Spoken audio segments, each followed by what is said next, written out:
Hello, and welcome to this Britlit 10 video podcast on Beowulf. This is Lesson 2, the history of the Beowulf poem. Before we begin, I ask that you give the material the time and the attention that it deserves. I reserve the right to give you a pop quiz on any homework assignment, including this video podcast. You may also be held responsible for this material on more substantial assessments, such as essays, tests, and the semester exam. Please resist the temptation to multitask and close all other programs on your computer except those that you might use for note-taking. For homework, take notes as you watch and listen, stopping the video and reviewing it as necessary. Be prepared to share your findings during class discussion and to apply what you've learned to your reading of the poem. Let's begin.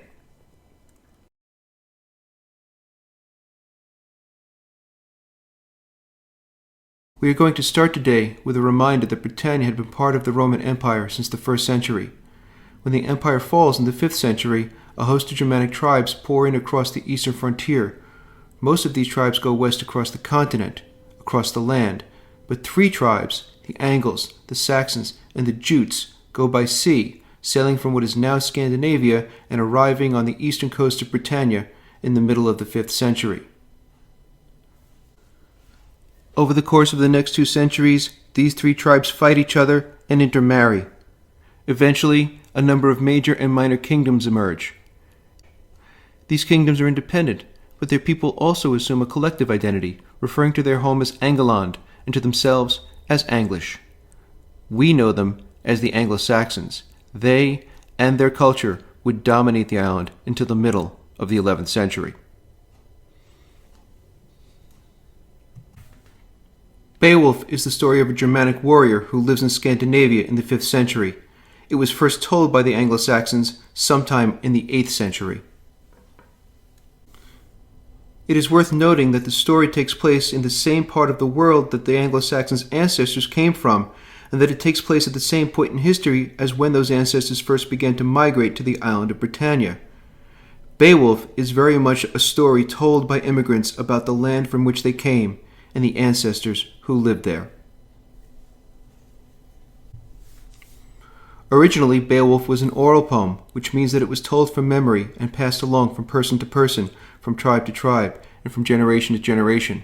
It was told at social gatherings, dinners, and weddings, and parties, and other celebrations, and it was told by trained storytellers and ordinary people alike. Oral poetry is a form of vernacular art that is made by and for ordinary people as part of their everyday lives. Oral poetry uses simple, everyday language that anyone could understand, even when it's telling an extraordinary story. And this is exactly what the Beowulf poem is, an extraordinary story told by people in Anglo-Saxon society as part of their everyday lives. Anyone could tell a story from memory, but some people were better at it than others. And the best storytellers of all were the Shopes, the Anglo-Saxon oral poets. Each tribe had a Shope, and the Shope was its entertainer and historian. He would recite his stories from memory, often accompanying himself with a lyre, which is a small stringed instrument similar to a harp. You will remember from the previous podcast that Anglo-Saxon society was a fraternal society, that there was a close bond between the warriors, that they lived together, they fought together, and they died together. If you look at the image on your screen, you will see that the Shope is illustrated in red, and he's standing amongst the men gathered around the fire. The king is on the far left, and he and the other warriors have their attention focused on the Shope. The Shope would tell stories of legends from the past, and sing about the news of the present day, including battles and the deeds of members of the tribe. The Shope stories often had a moral component to them, offering models of good behavior to which the warriors could aspire, and offering models of bad behavior that they were to avoid. In this way, the Shope was instrumental in the creation of a fraternal bond among the members of the tribe. It is important to understand that precisely because he could offer models of positive and negative behavior, unify the tribe, and immortalize the brave deeds of its members in stories that could be passed along from person to person, tribe to tribe, and generation to generation, the Shope enjoyed a position of immense power, prestige, and respect in Anglo-Saxon society. His ability with language, his skill with words, was considered as important as any warrior's skill with a sword, and just as manly. In the Beowulf poem, the Shope becomes a character in his own story, and we will see time and again that the story he tells is one of the power of language. Beowulf was an oral poem, which means that it was similar to a game of telephone. Each time that it was retold, it changed a little, and over time, it changed a lot. If you've ever played telephone as a kid, you know exactly how this works. You whisper something into a friend's ear, and then she whispers what she's heard into another friend's ear. That friend passes it along to another friend, and so on down the line, so that what the last person hears is only remotely similar to what you first said. The lesson that this children's game teaches us is that oral stories are susceptible to change. That as they are passed along from person to person, from generation to generation, and from place to place, the words change, meanings change, people mishear what was said, or they don't remember it entirely, or they introduce new words that were never there in the first place. And this is exactly what happens to the Beowulf poem, except that it's not just a classroom full of kids on a school day afternoon, but tens of thousands of people over the course of hundreds and hundreds of years. So that by the time that we get to the end of the first millennium, the Beowulf story as it is told differs significantly from the story that was first told in the middle of the 8th century. And that's the nature of oral poetry. It's one big game of telephone. And if we're going to think of Beowulf as a big game of telephone, we have to pay close attention to one particular development that was taking place in the island of Britannia as the game was being played. And that is the emergence of Christianity. As it turns out, this would have an immense impact on the Beowulf poem. In order to fully understand the Beowulf poem, we need to turn the clock back just a little bit, to the beginning of the 4th century.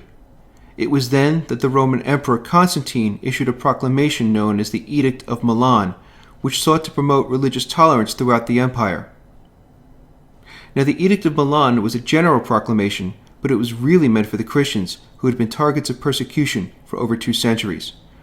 Constantine himself was, for both personal and political reasons, increasingly sympathetic to Christianity, and he himself would eventually convert. The Edict of Milan had the effect of decriminalizing Christianity, and its implications were enormous.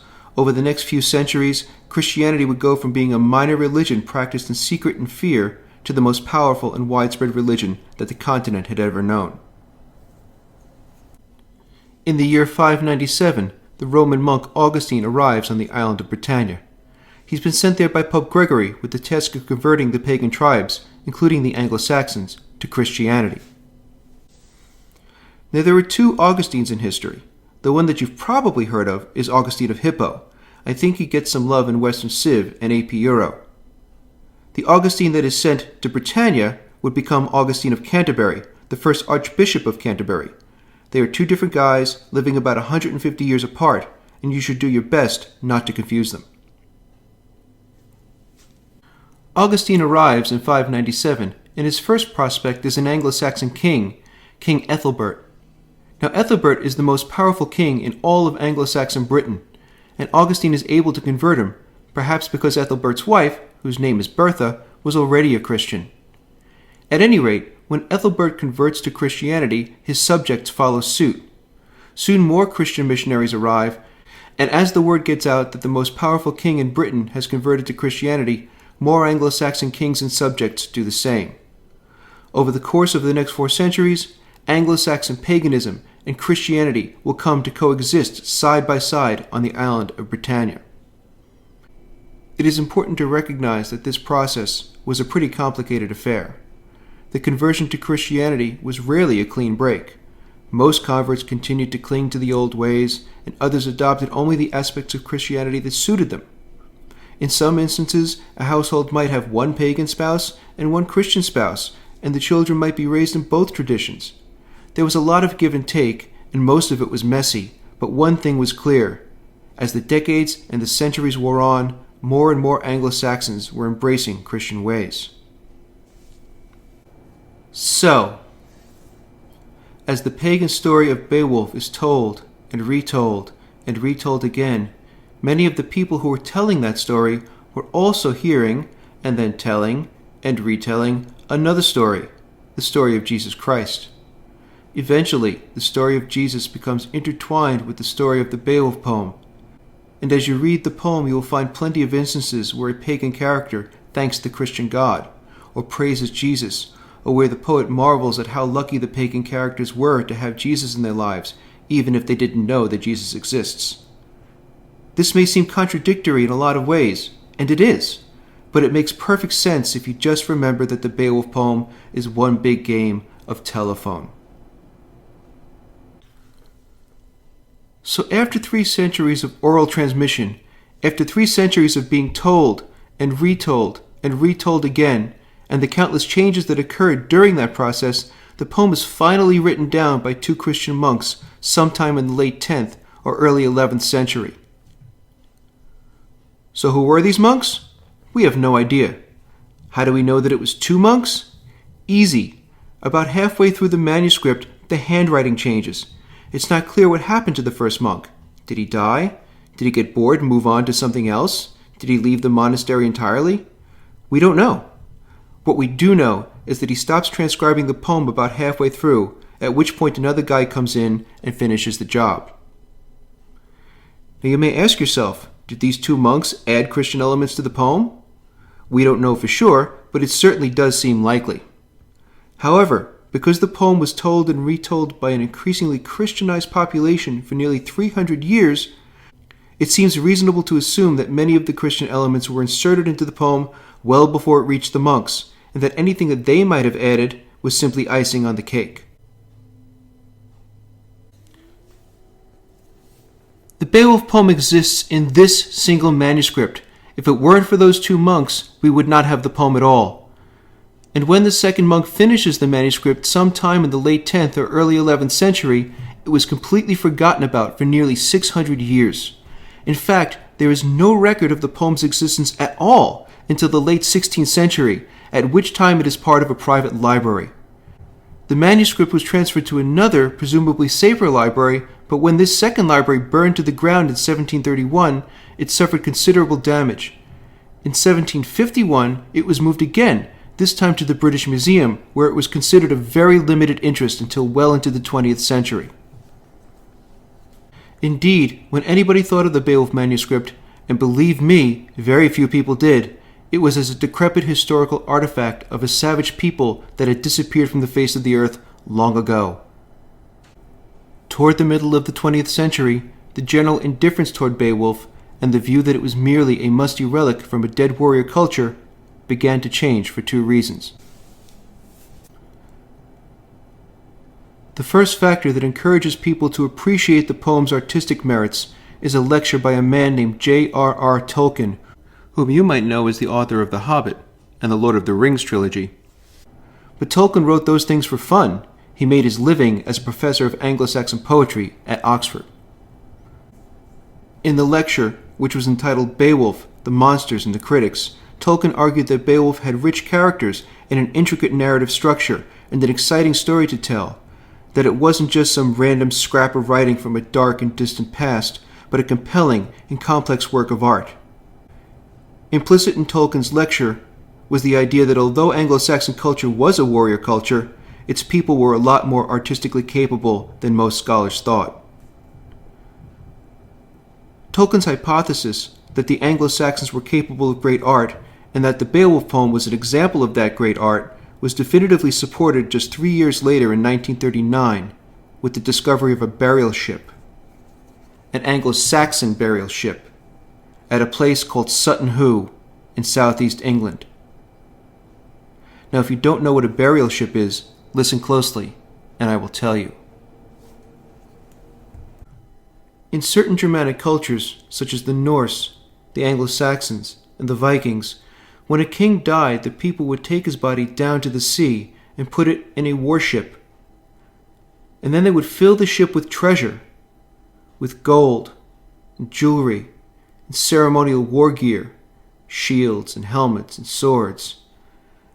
And they would light the ship on fire, and they would set it out on the open sea towards the horizon, where the ship and the treasure and the king would be received by the gods.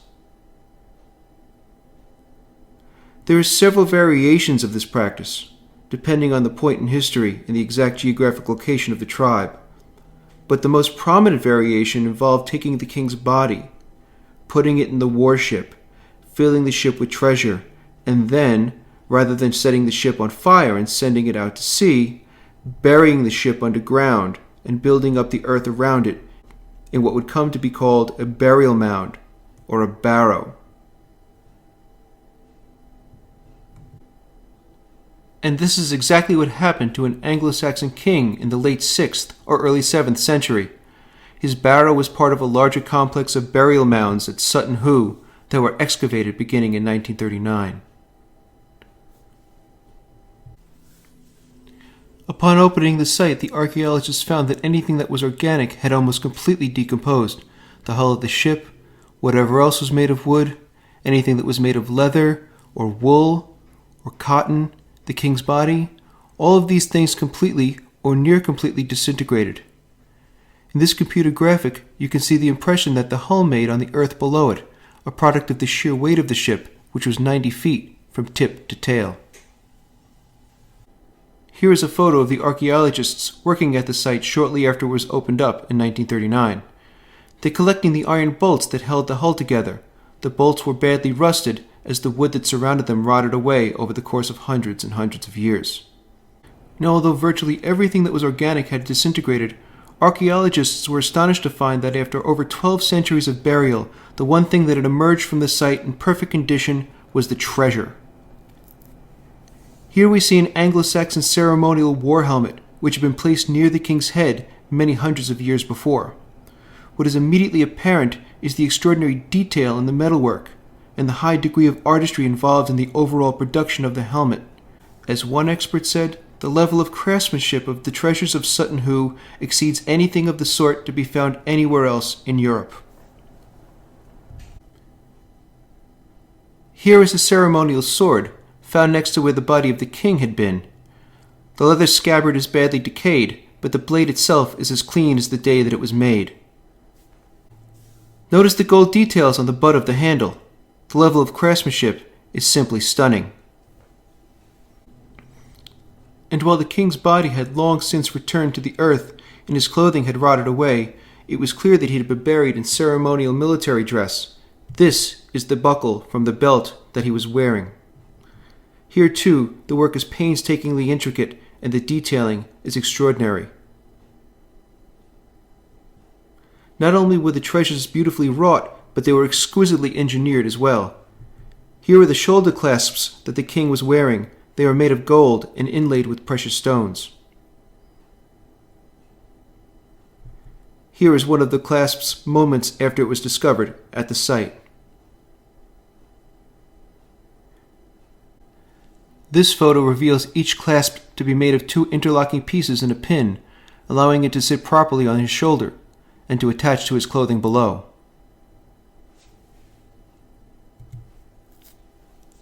Around the king's waist was a leather bag containing gold coins, a ceremonial offering to the gods to assure safe passage to the afterlife. The leather had long since wasted away, but the clasp that held the purse shut had passed the test of time and was still operational when it was recovered from the site. Each of these items demonstrates a level of artistry and technical expertise unrivaled in its time.